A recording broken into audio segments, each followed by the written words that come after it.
It's another day in pandemic paradise, and I'm feeling grounded.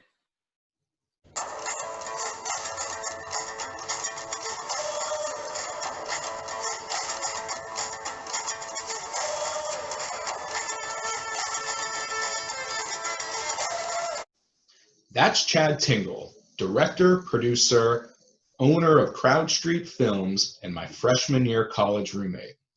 It's amazing that he still wanted to talk to me. Chad was born in Jamaica, grew up in New York City, attended college at the University of Miami, and has lived in Miami ever since. I grew up in Miami, lived in the Bronx, New York when I was in high school, moved back to Miami where I also went to college, and then moved to Chicago in 2001. In this interview, we talk about living in Miami during different eras and what you need to know about the city's history and true identity. It's interesting. You and I have spent different halves of our lives in Miami. I lived the first half of my life, with a few years spent in the Bronx, New York, through 1999 in Miami. And you've lived the second half of your life in Miami from graduation in the late 90s through the present. So much has changed. As a filmmaker who tells stories, who specializes in documentaries, how would you characterize the last 2 decades?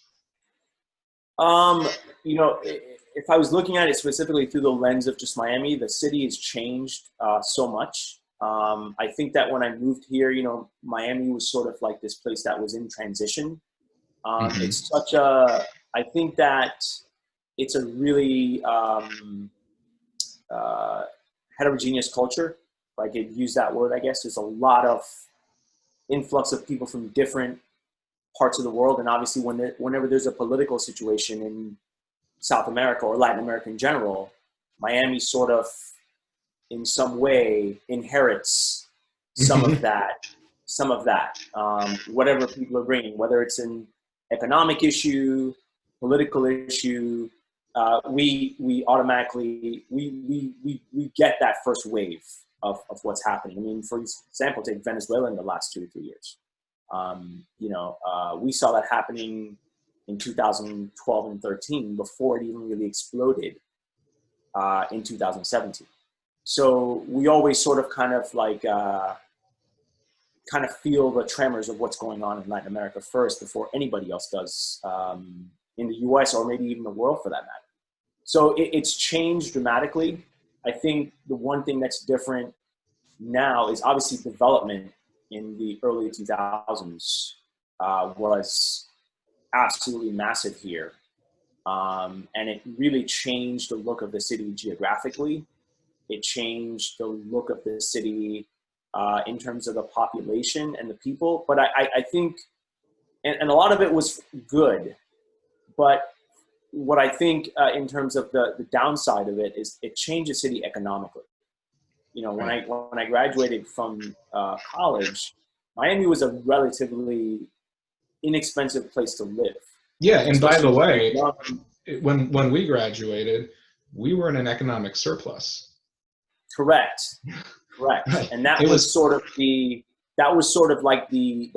beginning of that boom, is that early 2000 was really when real estate really people started really kind of looking back at real estate, and all of a sudden, housing prices, the bubble essentially started. And real estate in Miami, there's always a bubble, but it really kind of around 2003, 2004, it really just went crazy. I kind of look back on it now and go, man, I'm glad I had no money back then, because I probably would have gotten involved in something that wasn't tenable. And I think the other part of it too, it's the people who are always on the margins economically here are suffering even more so than they did before, that's to me is the one downside. Yeah, there was an incredible op-ed by Udonis Haslem, the longest tenured Miami Heat player. And he grew up in I think he grew up in Carroll City, and his op-ed was calling out these the spring breakers, the people who were completely violating the COVID-19 warnings. Although at that point, Governor DeSantis still had the beaches open. But he said, this is not your town. And he makes an excellent point that until he was drafted by the Miami Heat, he had never gone to Miami Beach. He had never crossed the causeway. Yeah, it's extremely segregated. Yeah. And well, here too. My wife and I talk about that all the time. My wife is white, and we talk about that all the time, which is basically, and I always put it to her like this, because of my job, one of the best parts of my job is I get to see different parts of Miami every day, because we're shooting in all over the place. And what I hearken it to, it's like, we never share the same spaces at the same time. People all go to the same spaces, but we never share. You'll never see like, a ton of blacks and whites and Hispanics all in the same place at the same time. The few places that existed where that happened, Tobacco Road was maybe one of them, that's not gone. Right.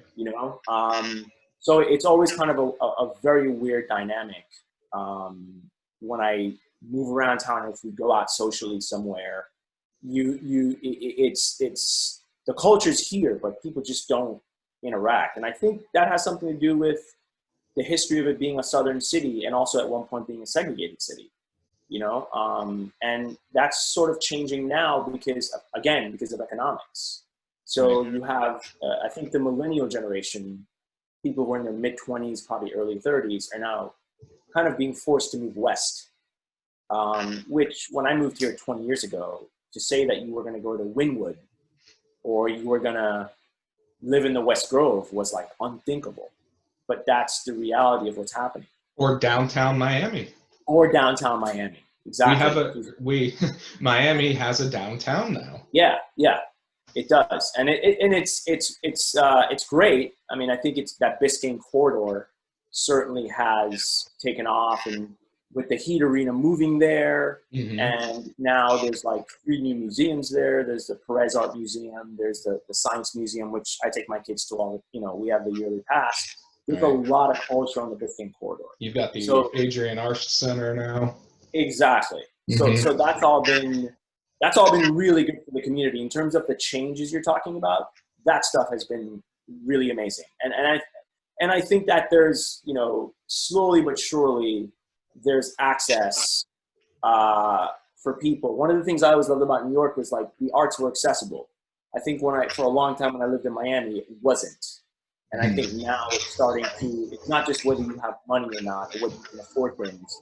There's a lot of programs and accessibility for people of all stripes, economic backgrounds, race, ethnicity, to participate in the arts culture here. So that's been, I think, one very positive thing that's happened.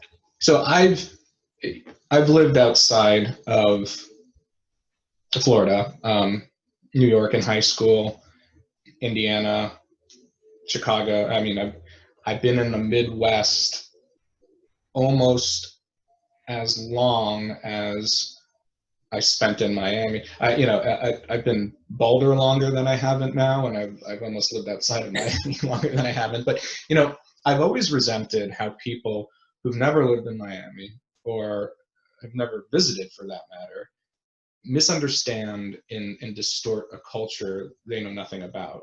And I believe it's not always innocuous, and that some of it is rooted in racial and ethnic stereotypes towards Cubans, Latin Americans, Haitians, other marginalized groups. Why do you think that is? This misunderstanding. So, I think because it's always been a tourist town. It's sort of almost like throwaway culture. For those of us who have roots here, we sort of really resent it. But I think that's what happens when you're in a town that's historically had, a transient population. The whole idea of the snowbird, the idea of, what Miami Beach used to be in the 20s and 30s. I think that's a big part of it. And so I think it was a southern city. It was like a southern Riviera. And then I think, there was the Cuban wave in the 50s. that changed the dynamic of the city politically, but also racially. And then I think like Marielle was like a shot of adrenaline in the arm that completely just, changed the makeup of the city completely. And then, there's a civil rights movement factor here. And then you also have, there were these big race riots in the 80s that people don't really talk about. That might have been what Haslem was talking about in his op-ed, but I just think it's a vacation town, and people, they come here for a couple of days, they're not invested, they leave. And I think there are a lot of people who do that too. They may come here for a year or two and they kind of pass through. Right. And so they don't really get a chance to really sink their teeth into the different pockets of the place and the value it has to offer. And I think it has a lot of value. And I think that's part of the reason why I'm pretty invested here. Like I think there's maybe part of it because I grew up in the Caribbean, but I feel like there's a part of that here. There's like sort of like a Caribbean vibe where that is sort of infectious to me a little bit. But I think the reason why it feels like that is because it's kind of a place to just kind of come, hang on the beach for a couple of days, you take off. You know what I mean? And certain people, they, who are ignorant, it's like they sat out certain parts of history class. They forget that Miami was in the crosshairs of the nuclear missiles during the Cuban Missile Crisis, and the impact and trauma that had on the South Florida society. My parents, absolutely. My parents were living there at the time, and they recall the drills when they had to hide under their desk. So what's overlooked is that resilience. Also, what I find is that people, I feel like people display the stereotypes kind of by weaponizing sports, right? Like the unfair view of University of Miami football, the thugs. Meanwhile, if you compare scandal, you compare University of Miami scandal to that of just about any other major SMU program. Perfect example. The Pony Express is a perfect example. We're way at the bottom. Urban Meyer at University of Florida, there were 40 arrests. He harbored Aaron Hernandez. And his situation at Ohio State too wasn't even the way he left there. Again, exactly. it definitely comes down to there's definitely a racial component to it. Unfortunately, there's also an economic component, and I think that it's trying to phrase this the right way. I think that unfortunately, I think some of that stuff still plays the city, but I'm hopeful that that'll change. I'm hopeful that I think there's a lot of really smart young people here who are invested here and want to stay here and want to build something, and so it gives me hope. There was probably about 7-8 years ago I probably didn't have it, but I do now. And another example, another sports example is LeBron James, right? When he said, "I'm going to take my talents to South Beach," it gave people further permission to hate on Miami, right? He could have very easily said, "I'm going to take my talents to the Windy City. I'm going to take my talents to the Big Apple. I'm going to take my talents to the City of Angels." And I live in Chicago, and everyone was just furious with him because he went to Miami. But there was quite a bit of hypocrisy because the Bulls organization, they were wooing him, and if he decided to come here, they would have loved him. And I think that's the other thing too. It's like I wish he had said. That's the other thing. Actually, you bring up the South Beach thing. I wish he had said, "I'm going to Miami." Yeah. Because I think that's what even when you watch the Super Bowl, it's like the Super Bowl is in Miami Gardens. That's where Joe Robbie is. We call it Yes. Joe Robbie, but it's not Thank Hard you. Rock. But Yes. it's in Miami Gardens, and before Miami Gardens was the city, it was considered Miami proper. But they would always say, "Oh, we're at South Beach. We're on South Beach." No, it's in Miami, and Right. so that's something that like gets to me. As a matter of fact, I've been here for the bigger part of my life now than anywhere else I've ever lived. So it really, really like sticks in my craw when people say we're on South Beach, because it's like there's so many other different parts to the city, not just Absolutely. South Beach. Well, and the way I describe it to people here, I say, Miami, it is sprawling suburbs, just like Northbrook where I live, except, we have a lot more lizards and reptiles. But also, even if we take South Beach, right? And I also tell people in the United States, there are 3 cities that I don't know if there's anything like them in the world, and it's Las Vegas, New Orleans, and South Beach. But if you look at South Beach, right, in concentric circles, you've got different scenes going on there. I mean, sure, you've got the glitz, you've got Ocean Drive, you've got Collins Avenue, you've got the clubs, but there's a lot of history. There's a lot of Yeah, old Miami in there, and absolutely. you The know Art Deco district.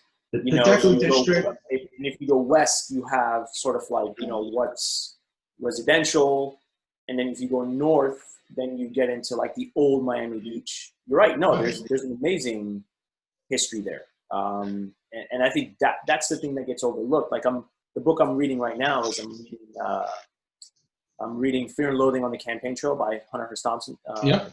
Hunter S. Thompson from 1972, and a big part of it is about the both the Democratic and Republican conventions were on Miami Beach. And so it's like kind of like one of the biggest Vietnam protests, which is from the Oliver Stone film Born on the 4th of July, is Ron Kovac in front of the Fontainebleau Hotel. That's big history. The fact that the Rat Pack used to play at the Fontainebleau. Right. There's so much history there. We stayed there recently. We visited during Thanksgiving, and in the 80s, when my grandmother from Dallas would visit, we would always stay at the Fontainebleau. So I stayed there dozens of times, and this was the first time I had been inside the building since then. Mm-hmm. It's a beautiful hotel, but there is no homage paid to the 1980s. They skipped that. They go back to the Rat Pack days, and that bothers me. Yeah, it really bothers me. But you talk about resilience in the city. I think that's a big. I talk about like the shot in the arm of Mariel. I think that's a part of the history that should be embraced, because I think out of that sort of like chaos, this new Miami that we're experiencing is sort of like coming out of the ashes of that. You know what I mean? Yeah. And there's just. So Go ahead. I agree with you. I totally agree with you. I don't think we should skip over that. No.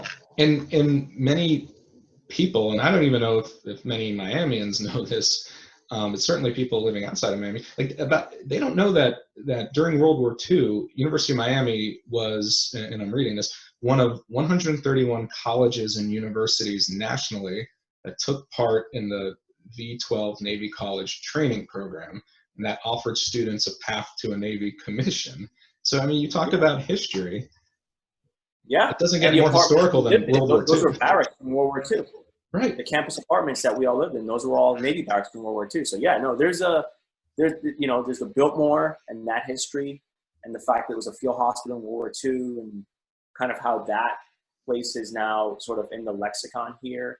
No, there's an amazing history here. And so in my own way, what I've tried to do is to try to find these little pockets of stories that nobody else is telling. I mean, just like a side anecdote, I was listening to NPR maybe 4 or 5 years ago on a Saturday morning, and Scott Simon comes on and goes, there's this album that was recorded by Sam Cooke, and we're speaking to this producer who basically discovered these lost archives of this album.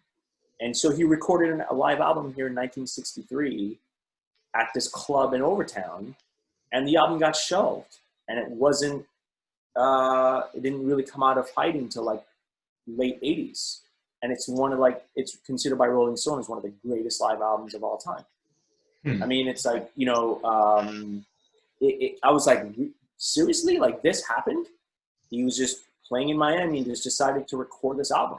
And it's like, I kind of went through this deep dive of finding out everything that happened as much as I could and going through some of his autobiographies and everything. But it's like, just stuff like that. That's every single day. Like, I pick up like these random things. Roosevelt was almost assassinated here. That's another thing a lot of people don't know about. So it's been quite a shit show of a century, beginning with the 2000 presidential election, that mess, followed by 9/11, 2 wars, the recession, the 2016 presidential election, and now COVID-19. When you look at South Florida, you also have natural disasters. Hurricane Jean, Ivan, Francis, Charlie, Katrina, William, Irma, Michael. I feel like I'm doing a roll call of a 1950s boarding school, but you were there for all of these events. Mm-hmm. How are South Floridians responding to the pandemic now? It's sort of being in quarantine. It's really hard to tell. I almost kind of feel like we're still in a situation where we haven't seen the worst. I think I looked this morning, and Miami-Dade has something like state of Florida has like 33,000 cases. I checked the New York Times map. Miami-Dade has I think like 11,000 of that. So one of the things I do, I'm like really the only one in my house that goes out. One of the decisions we made really early on is that like I'm going to be the one that goes out, because I just said to my wife, like, if something happens and one of us gets sick, I really prefer that it was me than you, just for the sake of the kids.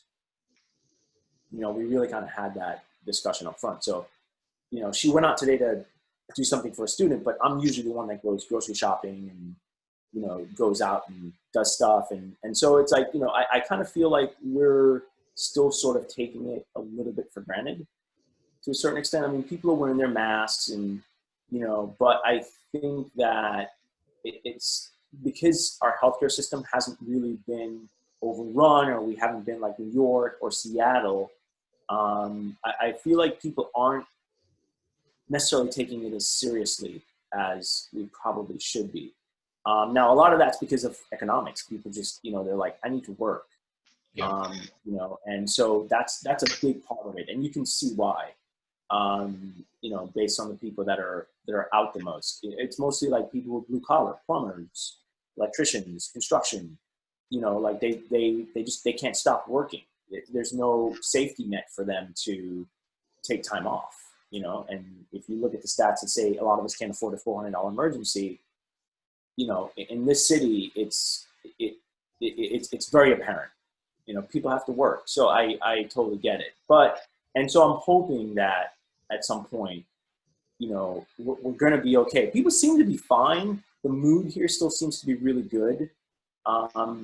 People aren't doing anything stupid. There was this stuff on South Beach, but that was all people traveling from outside. But the mood seems to be fine. I think we're kind of used to, these kind of things where we kind of have to shut down for a while, and everybody goes and gets their charcoal and you stock up and you barbecue for 2 weeks or anything like that. But the mood seems to be pretty good. I think what probably people are really kind of worried about more so than even coronavirus, I think, is more worried about economically what's going to happen. Being a documentary filmmaker, I tend to look at things in context of like 10 years. I think about the last economic shutdown and how that affected people's psyche and the transfer of wealth, from certain communities where people lost their homes that they'd lived in, and the trauma of that. And, what happens when people, if you look at Katrina and a lot of people who moved to Houston and the effect of that on their lives, and, it sped up, health conditions, and a lot of people died because of that. And yeah, I'm aware of that. But at the same time, I have to also be somewhat selfish in the sense and say like, okay, I'd rather survive this, and I'll figure out a way. If I have financial ruin, then, it is what it is. But as long as my kids don't go hungry, I'll figure something out. Since this interview was recorded, the state of Florida has experienced a surge in COVID-19 cases, eclipsing 100,000 and 3,000 deaths. Miami has over a quarter of the state's cases. For more information on Chad, visit www.crownstreetfilms.com. Next time, on another day in Pandemic Paradise, I'll be speaking with attorney and fellow Northbrook resident Brian Thomas about his blog posts on race, his personal experiences, and the kind of dialogues he believes we should have with our kids. I think really listening to our children may be more important rather than talking to them, because when we talk to our children, we give them our biases. Like we'll let them know our bias and our conditioning when we teach them, because that's the way we were raised.